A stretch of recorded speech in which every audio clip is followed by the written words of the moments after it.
रक्षाबंधन के पावन पर्व से पहले उत्तर प्रदेश की महिलाओं को एक खास तोहफा मिला है। मुख्यमंत्री योगी आदित्यनाथ ने प्रदेश की सभी माताओं बहनों के लिए 8, 9 और 10 अगस्त को निःशुल्क बस यात्रा की घोषणा की है। ये सुविधा उत्तर प्रदेश राज्य सड़क परिवहन निगम की सभी बसों पर लागू होगी। इस निर्णय का उद्देश्य है कि महिलाएं रक्षाबंधन के अवसर पर अपने भाइयों के पास सुरक्षित और सुविधाजनक ढंग से पहुंच सके और इस पर्व को खुशी से मना सके। मुख्यमंत्री ने इस घोषणा को मातृशक्ति के सम्मान से जोड़ा और इसे एक छोटा लेकिन महत्वपूर्ण प्रयास बताया। उन्होंने कहा कि ये सरकार की जिम्मेदारी है कि वह महिलाओं को सुरक्षित, सुलभ और सम्मानजनक यात्रा का वातावरण दे, खासकर ऐसे पर्वों के अवसर पर जो भाई बहन के रिश्ते को और भी प्रगाढ़ बनाते हैं। रक्षाबंधन पे हमारी सरकार ने तय किया है 8, 9 और 10 अगस्त को 3 दिन के लिए उत्तर प्रदेश परिवहन निगम और नगर विकास से जुड़ी हुई जितनी भी बस सेवा होगी, सब में फ्री में महिलाओं को यात्रा और बहनों को यात्रा की पूरी सुविधा उपलब्ध करवाएंगे। उत्तर प्रदेश के अंदर वे जहां भी यात्रा करना चाहेंगे वे करेंगे।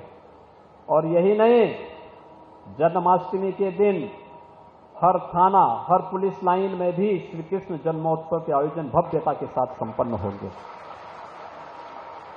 भगवान श्री कृष्ण का जन्मोत्सव परित्राणाय साधूनाम विनाशाय च दुष्कृताम, और मुरादाबाद से ज्यादा कौन इस महत्व को समझ सकता है। इस अवसर पर मैं आप सबको श्री कृष्ण जन्माष्टमी, आजादी के महापर्व स्वतंत्रता दिवस और श्री कृष्ण जन्माष्टमी और रक्षाबंधन की हृदय से बधाई और शुभकामनाएं देते हुए अपनी वाणी को विराम देता हूं।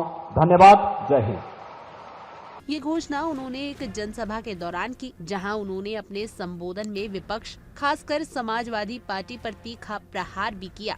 योगी सरकार ने सपा पर आरोप लगाया कि उनके कार्यकाल में प्रदेश की शिक्षा व्यवस्था को जानबूझकर नुकसान पहुंचाया गया। उन्होंने कहा कि समाजवादी पार्टी ने कभी शिक्षा की गुणवत्ता सुधारने की कोशिश नहीं की, बल्कि विद्यालयों को राजनीतिक गतिविधियों का अड्डा बना दिया।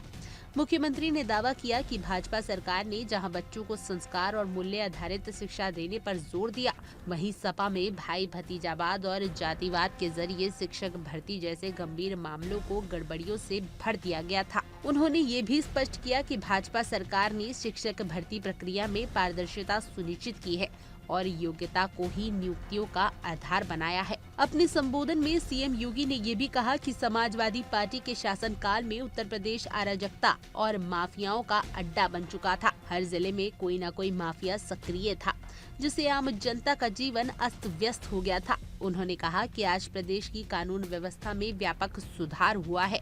मुख्यमंत्री ने गर्व के साथ कहा कि एक समय था जब उत्तर प्रदेश के लोग दूसरे राज्यों में अपनी पहचान छुपाया करते थे, लेकिन आज वही लोग गर्व से कहते हैं कि वे यूपी से हैं।